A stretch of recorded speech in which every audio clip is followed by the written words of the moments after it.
ಶ್ರೀ ಗುರುಭ್ಯೋ ನಮಃ. ಈಗ ನಾವು ಮಾತಾಡುವಂಥ ಅವಶ್ಯಕತೆ ಏನಿಲ್ಲ. ಆದರೂ ಕೂಡ ರಾಯರ ಸಂವಿಧಾನದಲ್ಲಿ ಈ ಮಠ ಒಂದು ದೃಷ್ಟಿಯಿಂದ ನನಗೆ ತುಂಬ ಹಳೆಯದು. ಬೆಂಗಳೂರಿನಲ್ಲಿ 40 ವರ್ಷ ಇದ್ದೀನಿ. ಇನ್ನೆಷ್ಟೋ ಸುತ್ತಿ ಬಂದು ಹೋಗಿದ್ದೀನಿ. ಒಬ್ಬೊಬ್ಬರು ಕಾಲ ಕೊಡ್ತಾರೆ. ಈಗ ನಾವು ನಮ್ಮ ಗುರುಗಳಾದ ಶ್ರೀ ವಿದ್ಯಾಸಾಗರನಾದ ಶ್ರೀಪಾದಗಳು ಅವರು ಈಗ ಪರಮಾತ್ಮನಲ್ಲಿ ಹೇಳಿ ಆಗ್ತಿದ್ದಾರೆ. ಅವರ ಚನ್ನಾಗಿರಲಿಕ್ಕೆ ನಮಸ್ಕಾರವನ್ನು ಮಾಡಿ ಅವರ ಅಭಿಮಾನಿಗಳು ಅವರ ಭಕ್ತರು ಆಗಿರ್ತಕ್ಕ ನಿಮ್ಮಲ್ಲಿ ನಮ್ಮದೊಂದು ಉದ್ದೇಶ ಇದೆ. ಅದನ್ನು ಭಕ್ತರಾದ ನೀವೆಲ್ಲರೂ ರಾಯರ ಭಕ್ತರಾದ ನೀವೆಲ್ಲರೂ ನೋಡ್ಬೋದು. ಒಂದು ವಿದ್ಯಾಪೀಠ ಮಾಡೋಣ ಅಂತ ನನಗೆ ಉತ್ತಮವಾದ ಮತ್ತು ಅದು ತಂದೆ ಹಳ್ಳಿಯೊಳಗೆ ಆಗಬೇಕು ಅಂತ ಹೋಗ್ತಾ ಇದ್ದೀನಿ. ಅದು ಸ್ವಲ್ಪ ಹಳ್ಳಿ ಆಗ್ತದಿಂದ ಹೆಚ್ಚು ಜನ ಬರಲಿಕ್ಕಿಲ್ಲ. ಅಲ್ಲೇ ಒಂದು ವೃದ್ಧಾಶ್ರಮವನ್ನು ಮಾಡಬೇಕು. ವಿದ್ಯಾರ್ಥಿಗಳಿಗೆ ಎಲ್ಲ ತರಹ ವಿದ್ಯಾರ್ಥಿಗಳು ಕೇವಲ ವೇದಾಂತ, ತರ್ಕ, ವ್ಯಾಕರಣ ಓದುವಂಥ ವಿದ್ಯಾರ್ಥಿಗಳು ಸ್ಕೂಲಿಗೆ ಹೋಗಿ ಸ್ಕೂಲಿನ ಶಾಸ್ತ್ರಗಳನ್ನು, ಸ್ಕೂಲಿನ ಸಬ್ಜೆಕ್ಟ್ಗಳನ್ನು ಓದಿ ನಮ್ಮದೇ ಪಾಠ ಪರೀಕ್ಷೆ ಮಾತ್ರ ಬೇರೆ ಬೇರೆ ಬರ್ತದೆ. ಯಾಕೆಂದರೆ ಅವರಿಗೆ ಹೊರಗೆ ಹೊತ್ತು ನಾವು ಮಂತ್ರ ತಂತ್ರ ಸ್ತೋತ್ರ ತರಿಸಬೇಕಾಗಿದೆ. ನಮ್ಮದು ಇನ್ನೊಂದು ಯೋಜನೆ ಇದೆ.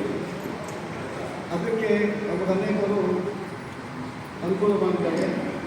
ರಾಮಚಂದ್ರಾಚಾರ್ಯ ಒಂದು ಬಗ್ಗೆ ಹೆಚ್ಚಾದರೂ ಮಾಡಬೇಕು.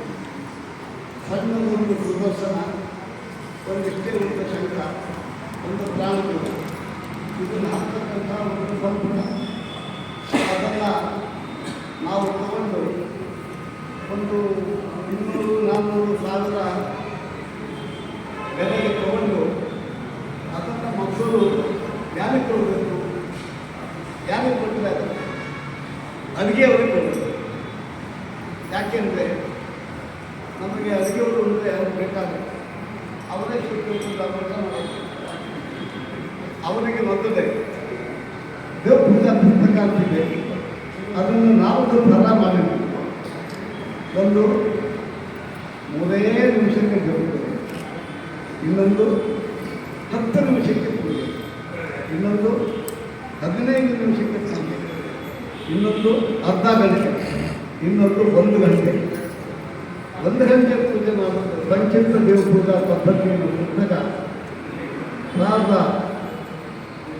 1986ರಿಂದ ಅದು ಅನುಭಾರವಾಗಿ ಬಂದು ನಾನು ಪ್ರಿಂಟ್ ಹಾಕ್ತಿದ್ರೆ ಒಂದೊಂದು ಸಾರಿ 1,000 ಹಾಕಿಸ್ತೇನೆ. 3 ವರ್ಷ 4 ವರ್ಷಕ್ಕೆ ಬಂದು ಅದನ್ನು 8ನೇ ಸಾಲಿ ಹಾಕಿಸ್ತಾ ಇದ್ದೀನಿ. 8,000 ಆಗುತ್ತೆ. ಇನ್ನೂ ದೂರ ಮಾಡಿ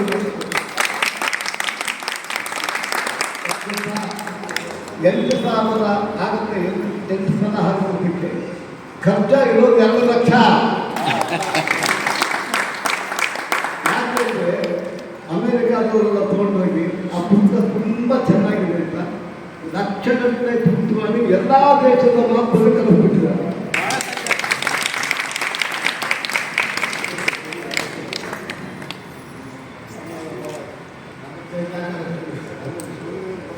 ನಾವು ಹೋಗಿ ಇನ್ನೊಬ್ಬ ಪ್ರತಿಯೊಂದು ಕಾಯೋದು ಬರೆಯಲ್ಲ. ಅವರೆಲ್ಲ ಬಂದರೆ ನಾವು ಇದು ಮಠದ ಒಂದು ಆಪಾಗಿದೆ. ನಾನೇ ನಮ್ಮೂರಿಗೆ ಕಿವಿ ಮಾತು ಬೇರೆಯವ್ರಿಗೆಲ್ಲ ಹೇಳ್ಬೇಕಾದ್ರೆ ಈಗ ಮುದ್ದೆಯವರು ಬರ್ತಾರೆ. ಅವ್ರಿಗೆ ಊಟ ಮಾಡ್ಕೊಂಡು ಹೋಗಿದ್ದಾರೆ, ಬರ್ತಾರೆ. ಈಗ ನಾವು ಹೋಗಿ ಅವ್ರಿಗೆ ಕಾಯಬೇಕು, ಅವರು ನಮ್ಮನ್ನು ಕಾಯಬೇಕು. ರಾಮಚಂದ್ರಾಚಾರ್ಯರನ್ನ ನೀವೆಲ್ಲ ಕಾಯಬೇಕು, ಅವ್ರು ಬಂದು ಅವ್ರು ಕಾಯಬೇಕು. ಹಾಗೆ ಇರೋದ್ರಿಂದ ಇನ್ನೊಂದು 1000 ಪ್ರತಿ ಪುಸ್ತಕ ಪ್ರಿಂಟ್ ಹಾಕಿರ್ತೀನಿ. ಈಗೆಲ್ಲ ಈ 450 ಪುಸ್ತಕ ಪ್ರಿಂಟ್ ಹಾಕಾಗಿದೆ. ಅದು ಕೂಡ ಅದು ಕಾಫಿ ಯೋಚನೆ ನಾವು ಕೆಲವು ದೇವರು ಬರ್ತಾನೆ, ಇನ್ನೊಂದು ಹೋಗಿ ಬರ್ತಾರೆ, ಹಾಕ್ತೀವಿ. ನಮ್ಮ ಮಾಧ್ಯಮೆಲ್ಲರೂ ಕೂಡ ಪೂಜಾ ವಿಧಾನ ಹೇಳ್ತೀನಿ, ಯಾಕೆ ಅದಕ್ಕೆ ಹೋಗೋದಿಲ್ಲ ಅಂದರೆ ಇಂಥ ತಡ ಇದೆ. ನೀರು ತಗೊಳಪ್ಪ, ನೀರು ತಗೋ. ಒಂದು ತಟ್ಟೆಯೊಳಗೆ ಸಾಲಿಗ್ರಾಮ ಸುದರ್ಶನ ಇರೋದು, ಶಂಖದಿಂದ ನೀರು ಹಾಕ್ತಾನೆ, ಹಂಗೆ ನೀರು ಹಾಕ್ಬಿಡು. ಬರೀ ಪಂಚಪಾತ್ರ ತಗೊಂಡು ನೀರು ಹಾಕ್ಬಿಡು, ಅದನ್ನು ಚೆಲ್ಬಿಡು. ಇನ್ನೊಂದು ತಲೆ ನೀರು ತಗೋ, ಇಷ್ಟು ನೀರೇ, ಶಂಖದಿಂದ ನೀರು ಹಾಕು, ಅದು ನಿರ್ಮಾಣ ತೀರ್ಥ. ಇನ್ನೊಂದು ತಲೆ ನೀರು ಹಾಕು ತಗೋ, ಶಂಖದಿಂದ ಹಾಕು, ಅದು ಪುರುಷ ಸೂಕ್ತ ಒಂದೇ, ರಸಶಿಕ್ಷ ಪುರುಷ ಹೇಳ್ಬಿಡು. ತೀರ್ಥ ತಗೋ, ಕಾಫಿ ಕುಡಿತೀವೋ, ತಿಂತೀವೋ, ಫ್ಯಾಕ್ಟ್ರಿ ಹೋಗ್ತೀವಿ, ಹೋಗಿ.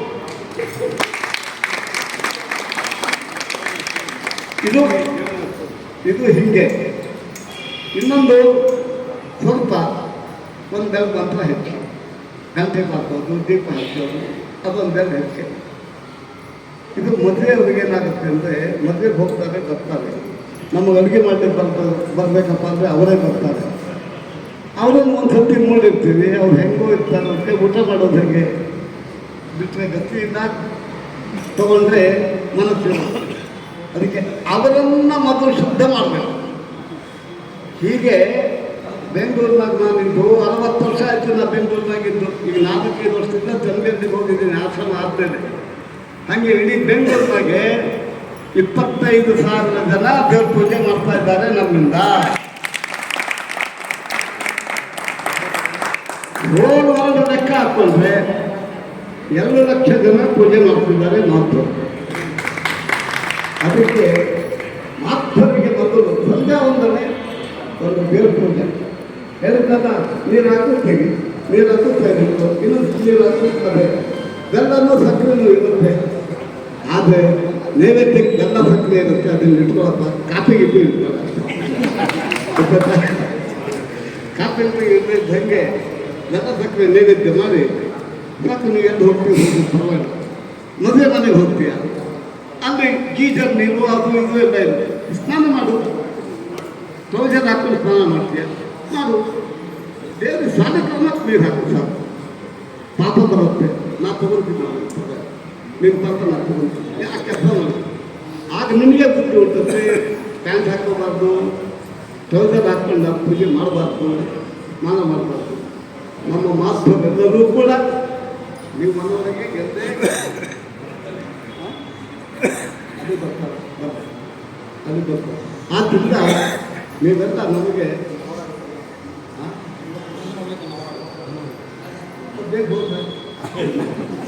ಮಳೆ ಬರುತ್ತೆ ಪೂಜೆ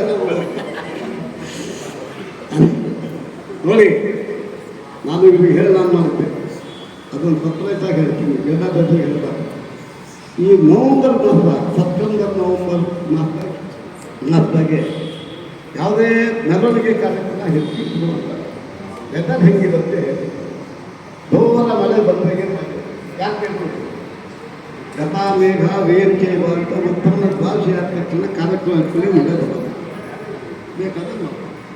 ಆದ್ದರಿಂದ ಈಗೆಲ್ಲರೂ ಇದ್ರಿ ನಾನು ಮಾತಾಡ್ಬಿಟ್ರು ಅಷ್ಟೇ, ಇನ್ನು ಅಲ್ಲೇನು ಮಾತಾಡೋಣ ಅಂತ ಹೇಳ್ಬಿಟ್ಟು ಅಲ್ಲಿ ಮಾತಾಡೋದು ಬೇರೆ ಇದೆ. ನೀವೆಲ್ಲರೂ ನಮ್ಮ ಜೊತೆಗೆ ಅಲ್ಲಿಗೆ ಬರಬೇಕು. It is compulsory. ನಮ್ಮ ಮಾತನ್ನು ನಮ್ಮ ಜೊತೆಗೆ ಬರಲ್ಲ ಅಂದರೆ ನಾವೇ ಆ ಜೊತೆಗೆ ಹೋಗಬೇಕು. ಇವೆಲ್ಲರೂ ಬರಬೇಕು. ನೀವು ಗಂಗೋಬರಾವ್ ಮತ್ತು ವಿದ್ವಾನ್ ರಾಮಚಂದ್ರಾಚಾರ್ಯ ಇದ್ದಾರೆ, ಅವ್ರು ವಹಿಸ್ಕೊಳ್ತಾರೆ, ಅವ್ರು ನಮ್ಮ ಜೊತೆಗೆ ನಮ್ಮ ಕೂತ್ಕೊಳ್ತಾರೆ. ಅವ್ರ ಮೇಲೆ ವಿಶ್ವಾಸದಿಂದ ಎಲ್ಲರೂ ಬಂದಿರ್ತಾರೆ. ನಾವೆಲ್ಲರೂ ಏನು ನಿಮ್ಮ ಮಠ ಯಾವುದು?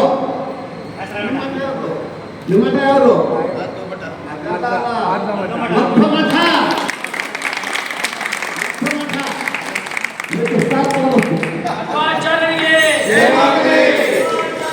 ಜಯವಾಗಲಿ.